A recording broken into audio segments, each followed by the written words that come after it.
Talkshoe. Recorded live.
Good morning, ladies and gentlemen. Welcome to another edition of the Free American Hour. I'm your host. I am Clay Douglas, and my guest today is Dr. Jake Wade, Dean of Timothy Bible College, founder of the Little Red Schoolhouse, and pastor of the Way Church. Hello. How are you doing, Jake? Good morning. Good morning. How are you this morning? I'm doing well. I'm doing fine. I'm healthy. I'm in pretty good spirits this morning. So, yes, I'm doing fine.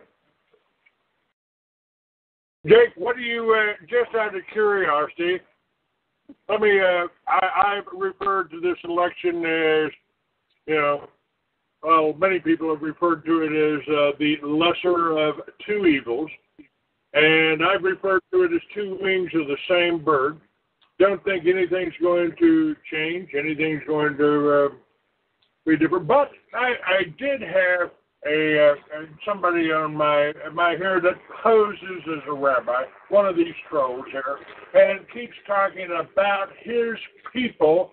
And if after I get your reaction about the election and what direction we can go in from now, I want to talk to you about his people, because I've got a gentleman that is nearby that believes that God has spoken to him personally, and he made these statements to me the other day.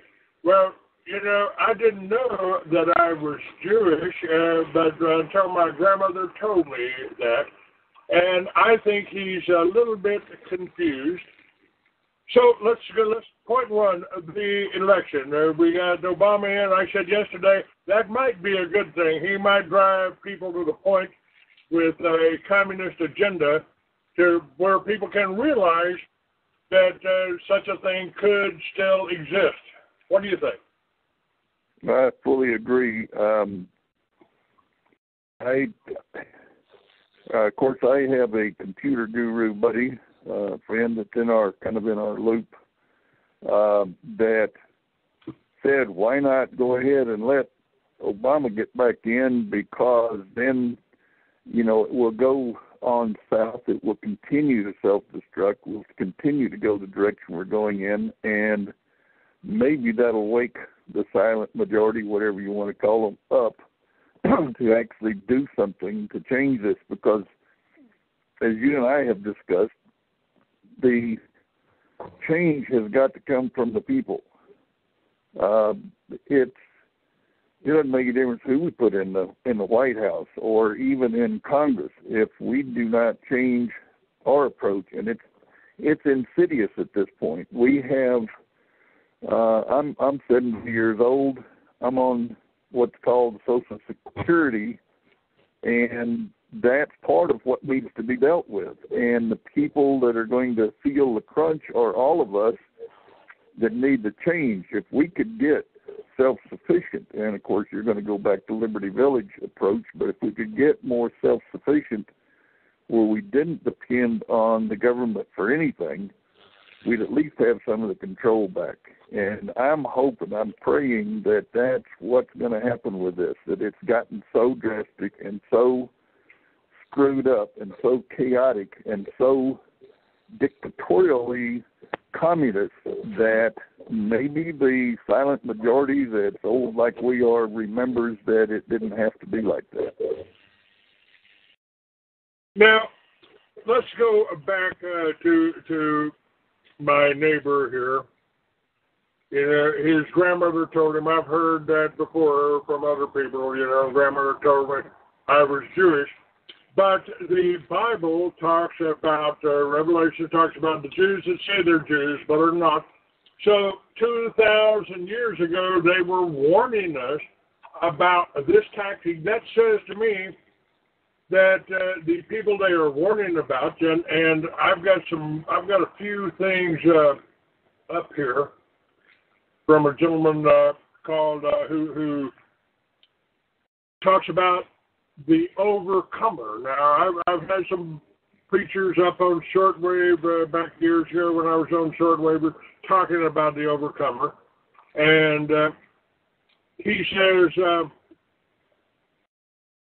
are you presenting this judicial evidence before the throne to shut the mouth and actions of the prosecutor? If not, then no wonder you're having struggles in your life and feel like you're cursed instead of blessed. Are you trying to come out of the curses by your works, by trying to become righteous in all your ways, or by faith? If you're trying to come out through the works to become righteous, how many ministers are trying to put it up on you, then you are on the wrong track and you will never come out. I've used that phrase, come out of her, you know, from the Bible to talk about Liberty Villages. I mean, I've used that many times because I felt if you grow your own food and can generate your own energy from everything around you, you know, and this can be done, it doesn't have to be on a farm, it doesn't have to be on a ranch, it doesn't have to be on the open, it can be right in a city block. If you just talk to your neighbors, work with your neighbors, and grow your own food and produce your own energy, you don't need the banks, you don't need the government for nothing. What is that? I have a few minutes to do what you might call vernacular or vocabulary or syntax. Here's our problem. Part of our problem is that we have, as you say, I knew I was a Cherokee because my dad told me that, and also told me don't tell too many people because that's not a good thing. I would not have known I had Cherokee ancestry had he not said so. I can understand a Jew saying the same thing. Our problem is that those terms may not mean what they used to, what they should if they were properly applied. And if you use the term, you're using a term applied to Judah or Judea, which is accurately applied, but nowadays is a more collective term to include anybody who thinks they have Jewish, Israeli, Israelite, anybody from that area kind of blood or history. And it's much like some of the Texas Cherokees have done. They're not really Texas Cherokees at all. They're just wannabes. We have the same thing going on with our parties, if you want to call them that. I think we ought to do away with parties in this country because, as you've said, you can't tell the difference between them. And it's not, Republicans should be Republic Party, in other words, standing for a republic-type government. Democracy, of course, will never work because that's a form of government which allows for mob rule, which leads to dictatorship. It's not a valid form. And we have so convoluted our vocabulary that we no longer know what we're talking about. And I think that's part of the problem. People come at you and say you're anti-Semitic, but they don't even know what the term means. Now, this identity, you know, the Christian identity has been attacked. Now this is, why haven't the Baptists been attacked? Why haven't when this came out in the Homeland Security Assessment Report, they were attacking the militia, and folks, the militia ain't no terrorist organization out there. The militia is the people. That's right. And there's another thing too, that the misunderstanding of what we should be and how this all began has been so widespread. I don't know that young people under 60 years old or 55 years old even get it, because a republic means that we are going to be able to be somewhat self-determining, and if we want to do something corporately, we send a representative on our behalf, and people meet, they say, okay, maybe we need to do this corporately, but that's what the Civil War was fought over. It already, at that point, had been carried to the extent that we're way past that now. There are no states' rights. We have no individual rights left other than we think we can still vote and do something, but we've just proven that to be in error. And we do have a right to petition. We better hang on to that, because I think that's the only one left. But if we who are older and remember how it used to be know that it can be better than it is now, in the direction we're going, I don't care who you put up there in Washington, and I may get shot over this or chased down and jailed, but we might ought to put a perimeter fence around that whole bunch and put them in a camp until they figure out they can't run the country, because we still want to be of the people, by the people, and for the people, which is the constitutional approach. All right, we're getting interfered here. Our buddy Ted just got me booted off here, so we couldn't get this part recorded here. And now we're going back on trying to get this up. Okay. All right. All right. We're back on BlogTV. Everything else is still recording, so we're doing fine. All right. Yeah, Jake, it's interesting. I mean, there's about 530 some odd people up there in Washington, D.C., and out of that 500 or so, there's only a couple, 2 or 3, maybe a handful, a dozen, that are on our side. They're for the people. The rest of them are working for the banks.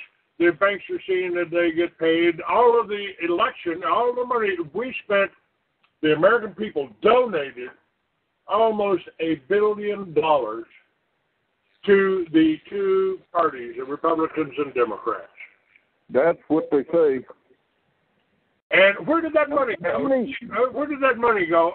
It went to pay for their limousines, it went to pay for their travel, and it went to pay for their advertising on ABC, NBC, CNN, the Communist News Network. How many people could we help with that kind of funding if it wasn't spent on advertising? Well, George Bush walked out of the White House. I've been fighting him for 8 years, trying to expose, his daddy's drug dealing and all this. And as he walked out of that revolving door of the White House, they got he just handed the bankers, the Goldman Sachs, the Federal Reserve guys, handed them $2 trillion. Now that would have paid off every mortgage. That would have paid off every home in the country, to the people, and the banks would have got their money. The people would have had their homes. We would have been secure, and we would have had a good economy again.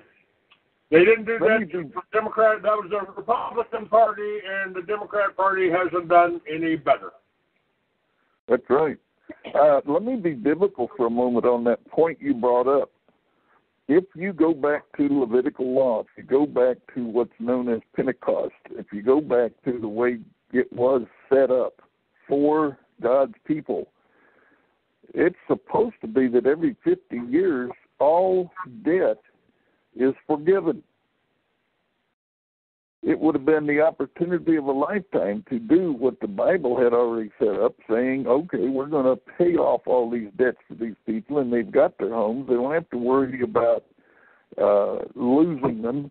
I know people that are very close to me that have pulled their hair out and gotten very sick, very ill over concern of their very homestead or their house, that they're going to lose it and not have any place to live.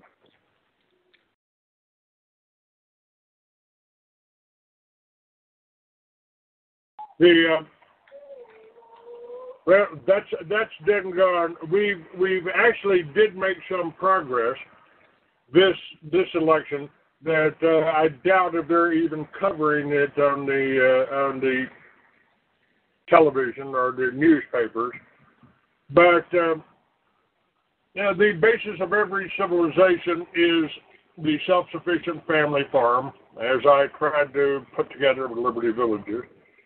And to me, that was the best way to come out of her. Walk away. Don't support the bankers. Don't support the newspapers. Don't support these television stations. Don't support the drugging of America. I mean, how many of us are on drugs in America? I know you have to take some for reasons, but I'm not even sure. I take none. What's that? I take absolutely none. Good, because I don't either. I don't take any flu shots. I don't have anything like that, and I'm healthier than anybody else I know my age. Well, I'm not paranoid, but what might someone put into the needle when they decide to give me a shot of something? That's correct.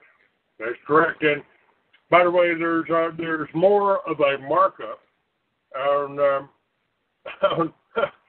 pharmaceutical medicines like Valium or whatever Viagra, whatever you're taking. There's more of a markup on those than there is and cocaine or heroin. And the government is bringing the cocaine and bringing the heroin in here. I've documented that in my book, Mystery Babylon. So, and what a racket! Isn't that a heck of a racket? They bring well, I too have documented that in two of my books. One of them's called Healing or Hype, which is what sells pharmaceuticals, the hype. And the other one sold out because we have sold out to bankers and pharmaceutical interests. But, this is... Can I touch on the medical point for a moment? Absolutely, sure. We can go ahead. My wife and I watched a movie, I think it was last night, that was very clearly making it understandable that X-rays, the gamma rays, whatever rays, radioactive materials you are opening up to bombard the body with are intended to kill cells. Now, they claim they're going to kill cancer cells, but how precise is the aim, and why should we continue to allow doctors and nurses to put us on a table naked or stand in front of a plate naked and open this course and bombard us with it when they're standing behind a lead shield with a little badge on to let them know when they even start getting a little of this on them? There's something wrong with that picture. If we're killing cells with radioactive bombardment, then why are we rushing to the doctor to annually get bombarded with it just on the case we might have some invader in the body? It's all about money.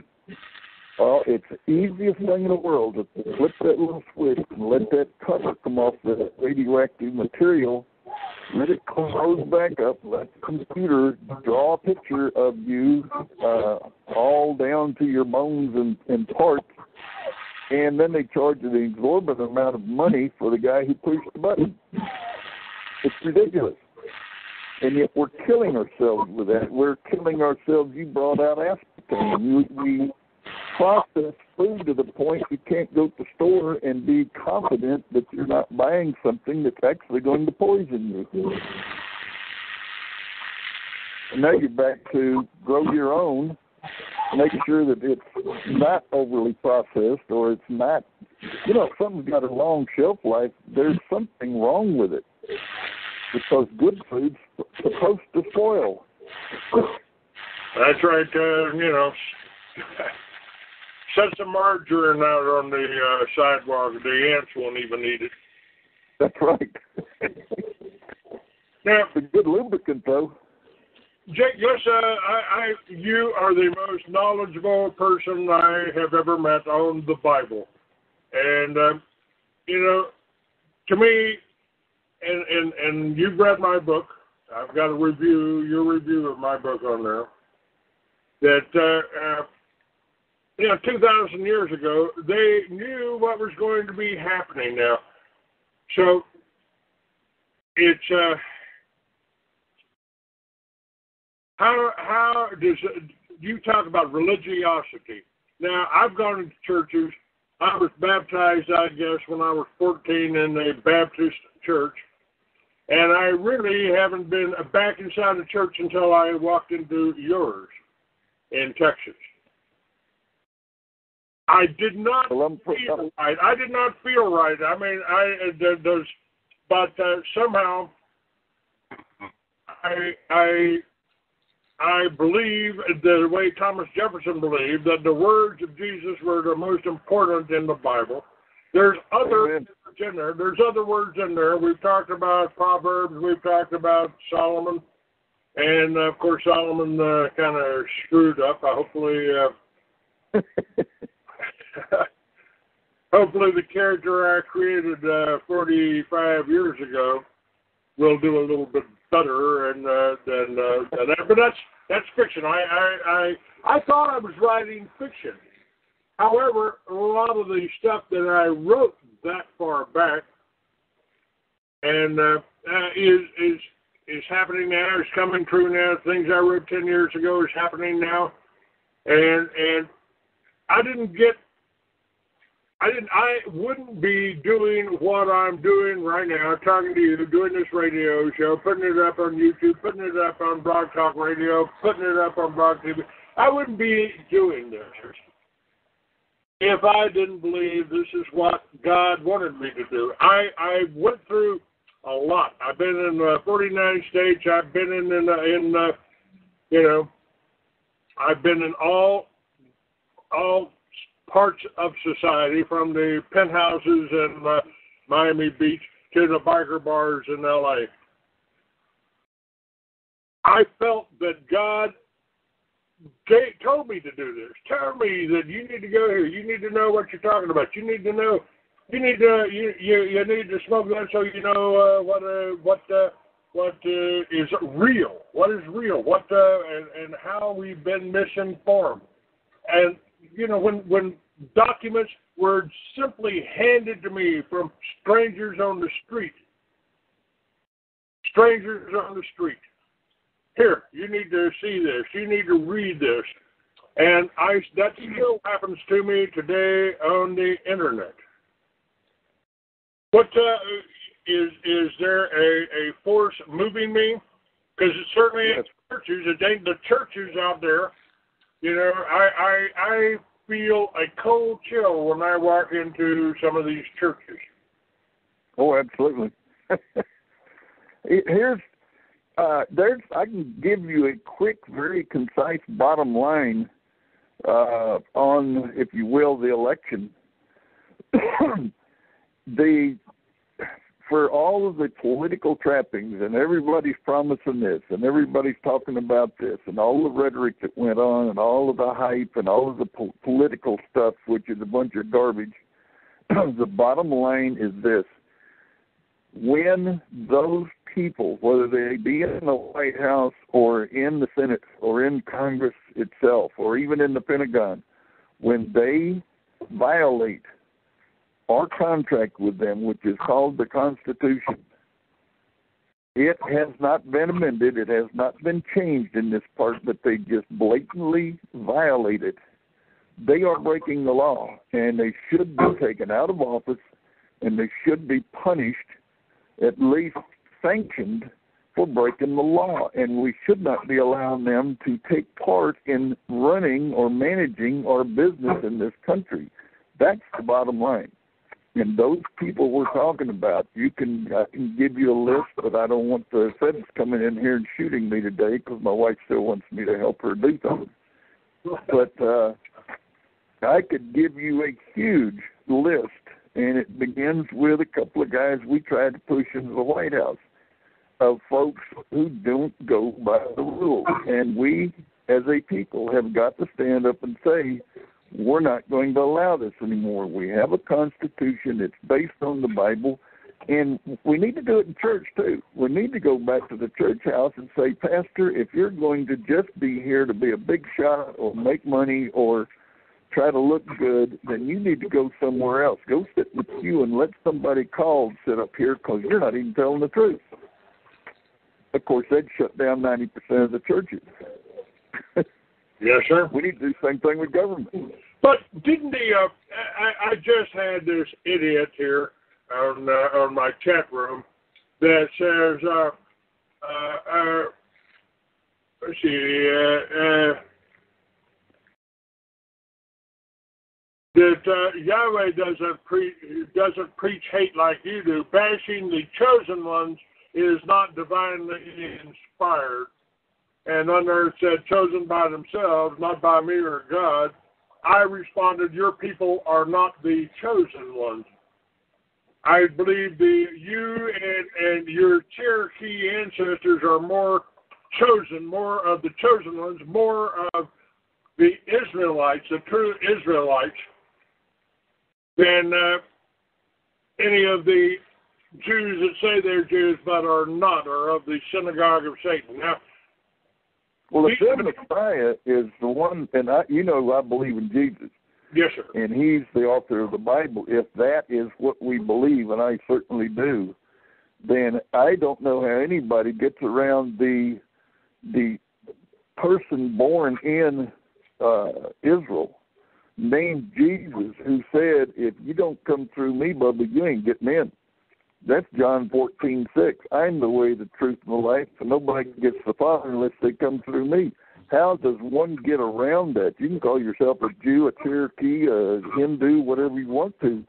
If he's truly the Messiah, and I believe him to be, then, and their history said we're looking for him, but they couldn't see him when he showed up because of the same thing we got nowadays. We have so perverted the religiosity, the churchiosity process, that it's all pomp and circumstance and ritual and legalism. It has nothing to do with spirituality anymore. And the Bible told us about this. Didn't they say they would forget who you are? Haven't we gone out, I'm talking about us Caucasians, we crossed the Caucasus Mountains. As I tried to explain to my friend, our ancestors were there too. We didn't start here in America. We didn't start in Africa. We started right there in Palestine, in Iraq, in Babylon, in that whole area, Iraq, Iran, Syria, Palestine. Well, let me quote a couple of what the Pharisees in Jesus' time claimed to be their prophets. Isaiah said, we're going to get to the point. This is 400 years before Jesus, 2,400 years ago. He said, we're going to call good bad and bad good and turn everything upside down where it won't make any sense because everything evil is going to look good and everything good is going to be called evil. And we've experienced that. If you go to Daniel, he said, we're going to search so much for, this is the 12th chapter, we're going to be so in search of knowledge without wisdom, we will get a bunch of it, and we'll get so confused, we'll be running to and fro looking for more, and yet have no idea what to do with all the data we collect. And you and I have discussed this. Without wisdom, knowledge is just a storage place for data.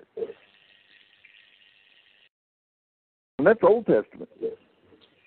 They also said we would forget who we were. And now, what's happened here, according to my friend that's here, I hope he's listening to this. I hope he's catching this. You know, the trying to say that we're Jews or Christians. I have no doubt that somebody of the tribe of Judah was walking beside my ancestors that may have been in the tribe of Dan when we crossed the Caucasus Mountains to become called Caucasians. And you know, if whoever was there, whether it was the Pharisees didn't want to accept Jesus, and the Talmud is an evil document that says that denies Jesus, and tries to tell you that he's burning in hell right now, and I don't believe that for a minute. That means that the people that are telling you this, that have infiltrated our churches, infiltrated the Catholic Church, and may have created the Catholic Church. Well, and they have a different deity than our God. They have a pope.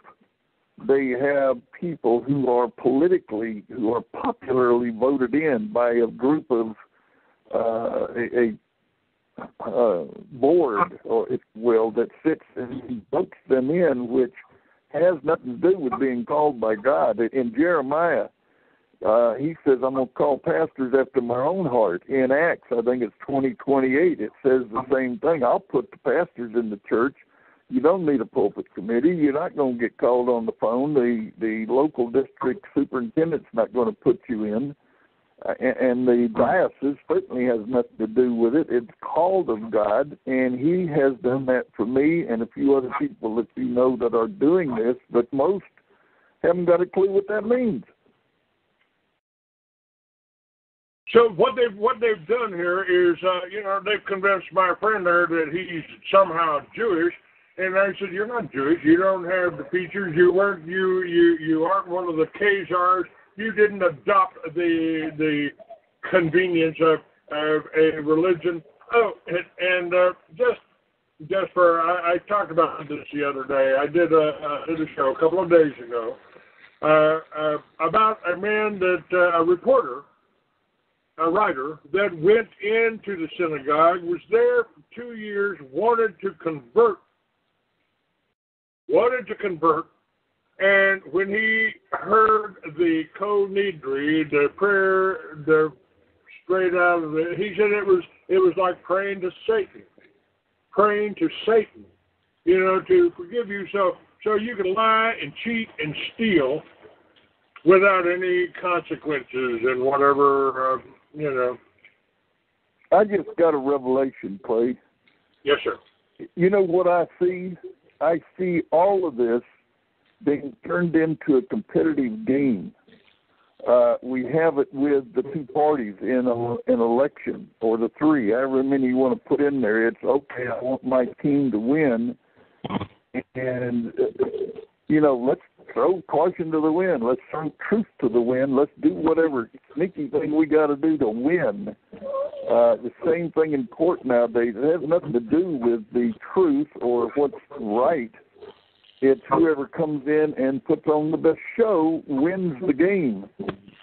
You got the same thing with religion. You have one religion pitted against another who says, well, I don't want to have anything to do with Church of Christ because I'm Methodist or I'm Baptist and I won't mess with the Catholics. We put these walls up as competition. And in fact, we all should be under the same blood and looking at some way to gather together and, like you said, get a community going where we have not all the same particular ideas or ways of living, but a common goal and a community idea that maybe we're all trying to just live a life together, take care of our kids, and be kind to our neighbors, and